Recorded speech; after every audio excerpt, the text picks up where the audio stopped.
भूषणानां भूषणं सविनया विद्या। मैं डॉक्टर इंदिरा गुप्ता, सह आचार्य संस्कृत। प्रिय विद्यार्थियों, वैदिक साहित्य श्रृंखला के इस भाग में हम यजुर्वेद संहिता की विषय वस्तु को जानेंगे। पूर्व भाग में हमने जाना कि मूलतः यजुर्वेद के दो भिन्न संप्रदाय बने थे, जिनसे परवर्ती युग में अनेक शाखाएं प्रवर्तित हुईं। मुख्य दो संप्रदाय ब्रह्म संप्रदाय एवं आदित्य संप्रदाय हैं, जो लोक में मुख्यतया कृष्ण यजुर्वेद तथा शुक्ल यजुर्वेद के नाम से प्रख्यात हैं। शुक्लम कृष्णमिति यजुश्च समुदारितम शुक्लम वाजसनम गेयम कृष्णम तो तत्तरीयकम। इन दोनों संप्रदायों की संहिताओं में विषयानुक्रम, विषय संपादन एवं विवेचन की दृष्टि से अंतर है। प्रथमतः ब्रह्म संप्रदाय को जानेंगे। ब्रह्म संप्रदाय का प्रतिनिधि ग्रंथ कृष्ण यजुर्वेद है। इसमें मंत्रों के साथ साथ उनके व्याख्यानात्मक तथा विनियोगात्मक ब्राह्मणों का भी सम्मिश्रण है। चरण व्यूह के अनुसार कृष्ण यजुर्वेद की 86 शाखाएं थी, किंतु संप्रति इसकी शाखाएं 4 हैं तथा उससे संबद्ध विविध ग्रंथ प्राप्त होते हैं। तैत्तरीय संहिता इसका प्रथम शाखा है। कृष्ण यजुर्वेद की यह प्रधान शाखा भी है। काण्व संहिता के भाष्य की भूमिका में आचार्य सायन ने इस संहिता के नामकरण के विषय में एक आख्यान प्रस्तुत किया है। ऋषि याज्ञवल्क्य ने अपने गुरु वैशंपायन से यजुर्वेद ग्रहण किया। किसी समय शिष्य से क्रुद्ध होकर वैशंपायन ने अध्यापित ज्ञान वापस लौटाने का आदेश दिया। क्रुद्ध गुरु के शाप से भयभीत होकर याज्ञवल्क्य ने स्वाधित यजुषों का वमन कर दिया। गुरु वैशंपायन की आज्ञा से उनके अन्य शिष्यों ने तित्तिर रूप धारण कर लिया और तुरंत ही उस वांत यजुषों का भक्षण कर लिया। इसी कारण इस संहिता का नाम तैत्तरीय संहिता पड़ा। इस कथा को तर्क बुद्धि से यदि हम समझें तो जानेंगे कि याज्ञवल्क्य के द्वारा प्रसारित वेद विद्या को वैशंपायन के अन्य शिष्यों ने संग्रहित और संपादित करके तित्तिर वृत्ति का परिचय दिया। अतएव यह तैत्तरीय संहिता कहलाई। तैत्तरीय संहिता का परिमाण पर्याप्त बृहत है। इसमें 6 कांड हैं। इन कांडों में 44 प्रपाठक एवं 631 अनुवाक हैं। इनमें पुरोडाश, याजमान, वाजपेय, होत्र, राजसूय आदि विविध यज्ञानुष्ठानों का विशद वर्णन है। इस संहिता का विशेष प्रचार प्रसार महाराष्ट्र, आंध्र एवं दक्षिण भारत में है। वैदिक वाङ्मय में तैत्तरीय संहिता का अपना निजी वैशिष्ट्य है, क्योंकि यह एक सर्वांगपूर्ण शाखा है। इस संहिता के ब्राह्मण, आरण्यक, उपनिषद, श्रोतसूत्र, गृहसूत्र, धर्मसूत्र और शूलसूत्र सभी ग्रंथ अक्षुण्णतया उपलब्ध होते हैं। आचार्य सायन की अपनी यही शाखा थी। दूसरी संहिता है मैत्रायणी संहिता। यह मैत्रायणी शाखा की संहिता है तथा गद्य पद्यात्मक है। इसमें 4 कांड, 54 प्रपाठक तथा 2144 मंत्र हैं, जिनमें से 1701 मंत्र ऋग्वेद से लिए गए हैं। ग्रहण किए गए ये मंत्र मुख्यतः ऋग्वेद के प्रथम, षष्ठ तथा दशम मंडल से संग्रहित हैं। तीसरी संहिता है कठ संहिता। यह काठक संहिता भी कहलाती है। ऐसा प्रतीत होता है कि काठक जन मध्य प्रदेश के निवासी थे, क्योंकि पुराणों में काठक जन माध्यम या मध्य प्रदेशी नाम से प्रख्यात हैं। इस संहिता में 5 खंड, 40 स्थानक, 843 अनुवाक एवं 3091 मंत्र हैं। मंत्र तथा ब्राह्मणों की सम्मिलित संख्या 18,000 है। वर्तमान युग में इस संहिता का अध्ययन करने वालों की संख्या कम है, किंतु पतंजलि के एक कथन से ज्ञात होता है कि तत्कालीन समय में इस संहिता का प्रचार एवं पठन पाठन ग्राम ग्राम में हुआ करता था। ग्रामे ग्रामे काठकम कालापकम च प्रोच्यते, ग्रामे ग्रामे काठकम कालापकम च प्रोच्यते इत्येवमिह अपि स्यात् कठं महत् सुविहितमिति। आत्म तत्व विवेचन के लिए अत्यंत प्रसिद्ध कठोपनिषद इसी संहिता से संबद्ध है। अन्य संहिता है कपिस्थल कठ संहिता। इस संहिता के 6 अष्टकों में 48 अध्याय हैं, जिनमें 9 से 24, 32, 33 तथा 43 अध्याय सर्वथा खंडित हैं तथा अन्य अध्याय भी बीच बीच में त्रुटित हैं। इस संहिता की विषय शैली कठ संहिता के ही सदृश है, किंतु स्वरांकन की पद्धति कठ संहिता के समान न होकर ऋग्वेद के समान है। इस संहिता में भी विविध स्त्रोत यज्ञों का वर्णन है। इस प्रकार कृष्ण यजुर्वेद की चारों मंत्र संहिताओं में स्वरूप की भी पर्याप्त एकता है और उनमें वर्णन किए गए यज्ञानुष्ठानों तथा यज्ञादि के निष्पादक मंत्रों में भी बहुत अधिक साम्य है। डॉक्टर किथ ने तैत्तरीय संहिता का जो आंग्ल अनुवाद किया था, उसकी भूमिका में कृष्ण यजुर्वेद की चारों संहिताओं में वर्णित यज्ञानुष्ठानों की एक विस्तृत सूची दी है, जिससे यह साम्य स्पष्ट होता है। द्वितीय संप्रदाय आदित्य संप्रदाय है। इस आदित्य संप्रदाय का प्रतिनिधि ग्रंथ शुक्ल यजुर्वेद है। इसमें केवल मंत्रों का ही संकलन है और तत्नियोजक ब्राह्मण इसमें नहीं है। गुरु वैशंपायन से विवाद हो जाने पर याज्ञवल्क्य ने उनकी परंपरा का त्याग कर दिया और आदित्य मतलब सूर्य को प्रसन्न करके उनके अनुग्रह से शुक्ल यजुर्वेद प्राप्त किए थे, ऐसे आख्यान प्रसिद्ध हैं। डॉक्टर जैन ने इस आख्यान का खंडन करते हुए लिखा है कि याज्ञवल्क्य ने ये यजु साक्षात आदित्य से नहीं, शिष्य परंपरा में उद्दालक आरुणि से प्राप्त किए। अतः शुक्ल यजुर्वेद की मूल परंपरा तैत्तरीय संहिता की परंपरा के समान ही अति प्राचीन है। याज्ञवल्क्य के 15 शिष्यों से शुक्ल यजुर्वेद की 15 संहिताएं अथवा शाखाएं प्रवर्तित हुई, किंतु इस समय शुक्ल यजुर्वेद की 2 शाखाएं उपलब्ध होती हैं, माध्यन्दिन तथा कर्ण। माध्यन्दिन शाखा की संहिता में 40 अध्याय तथा 1975 मंत्र हैं तथा इसका प्रचार इस समय उत्तर भारत में है।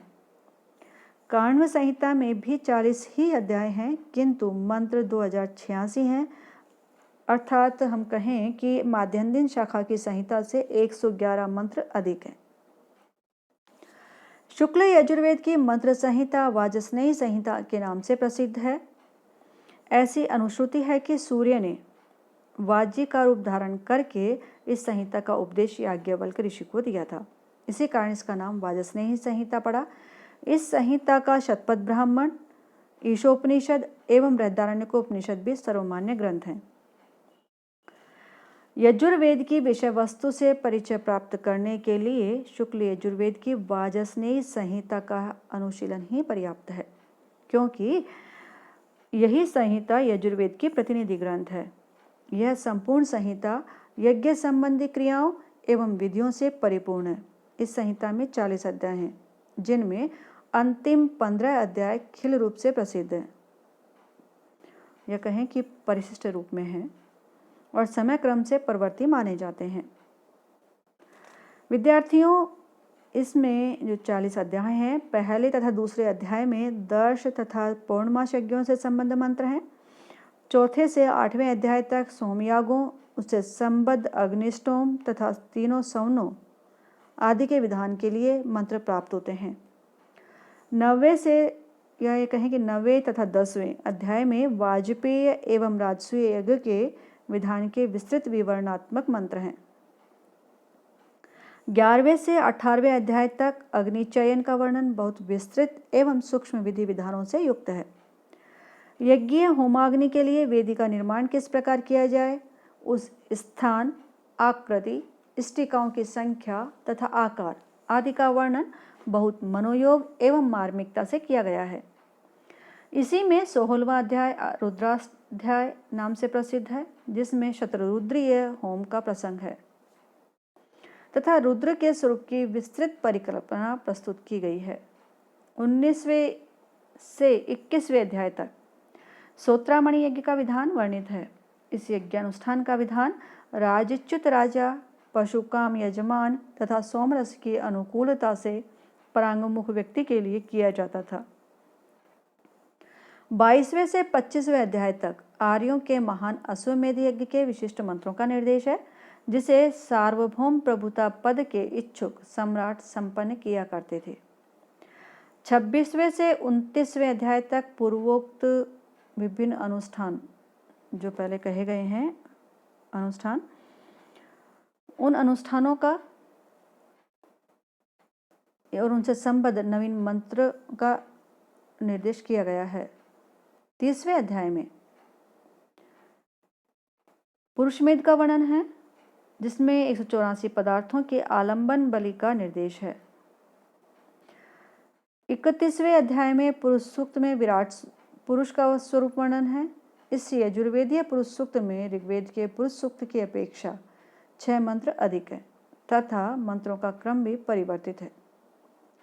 32वें तथा 33वें अध्याय में सर्वमेध यज्ञ के मंत्र हैं। 34वें अध्याय के प्रारंभ में शिव संकल्प सूक्त के 6 मंत्र हैं, जिनमें मन के महत्व का प्रतिपादन करके मन के शिव संकल्प होने की उदात्त एवं रमणीय प्रार्थना है।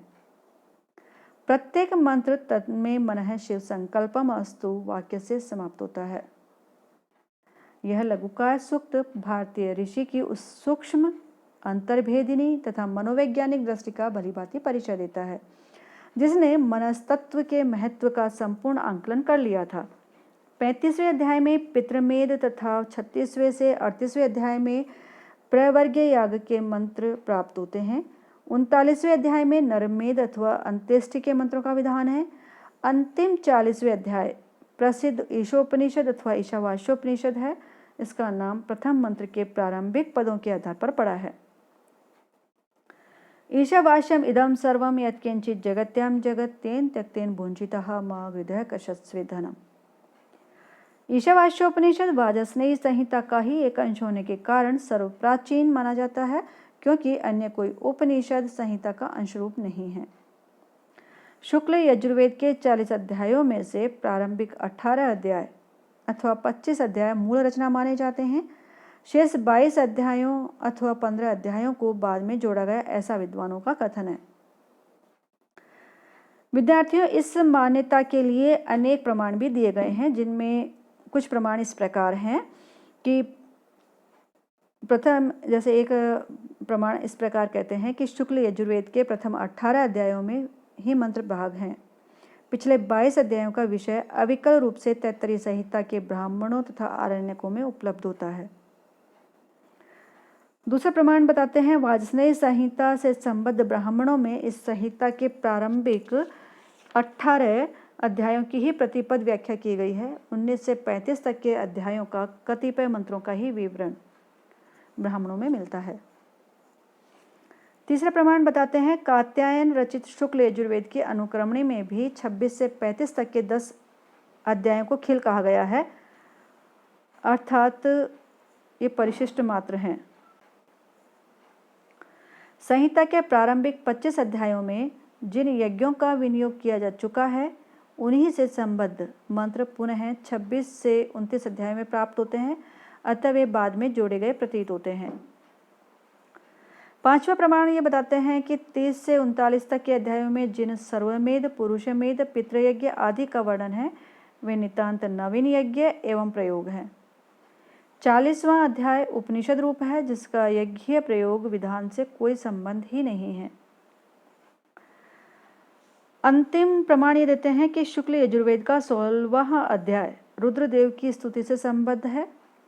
उस शतरुद्रीय में रुद्र के 2 प्रसिद्ध नाम ईशान तथा महादेव नहीं हैं, किंतु 39वें अध्याय में रुद्र के ये दोनों नाम उल्लेखित हैं।